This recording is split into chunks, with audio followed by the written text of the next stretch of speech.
ফিলিস্তিনিদের অবরুদ্ধ গাজা ভূখণ্ডে ইসরায়েলি হামলায় আরও অর্ধ শতাধিক ফিলিস্তিনি নিহত হয়েছেন।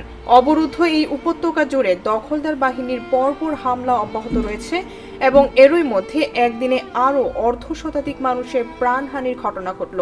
এতে করে ভূখণ্ডটিতে ইসরায়েলি আগ্রাসনে নিহতের সংখ্যা প্রায় 50,700 জনে পৌঁছেছে।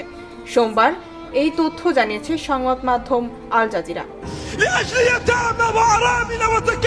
সংবাদ মাধ্যমটি বলছে, দেইর আল বালাহের 5টি এলাকার বাসিন্দাদের তাদের এলাকা ছেড়ে পালিয়ে যাওয়ার নির্দেশ দেওয়ার পর ইসরায়েল গাজার মধ্যাঞ্চলে নতুন করে ব্যাপক বোমাবর্ষণ করেছে। গাজায় ইসরায়েলি বোমাবর্ষণে একদিন পর নতুন করে এই হামলা চালানো হলো। রোববার এই উপত্যকায় ইসরায়েলি হামলায় 50 জনেরও বেশি লোক নিহত হয়েছেন।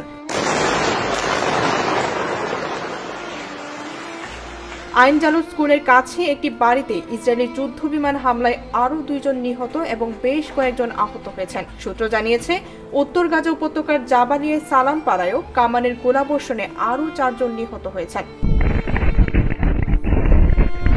দক্ষিণাঞ্চলীয় খান ইউনিসের কিজান রাসওয়ান এলাকায় বেসামরিক নাগরিকদের একটি দলকে লক্ষ্য করে আরেকটি হামলায় আরও একজন ফিলিস্তিনি নিহত হয়েছেন। এছাড়া খান ইউনিসের পশ্চিমে আল মাওয়াসিতে বাস্তুচ্যুতদের আশ্রয় কেন্দ্রে ইসরায়েলি গুলিবর্ষণে এক ফিলিস্তিনি শিশু নিহত এবং বেশ কয়েকজন আহত হয়েছেন। খান ইউনিসের পূর্বে আবাসন আল কাবারিয়ায় কামানের গোলাবর্ষণে আরও একজন নিহত এবং আরও 4 জন আহত হয়েছেন।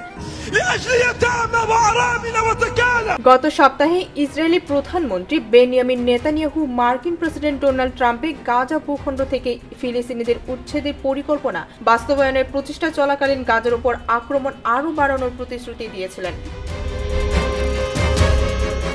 ডেস্ক রিপোর্ট, ভোরের পাতা।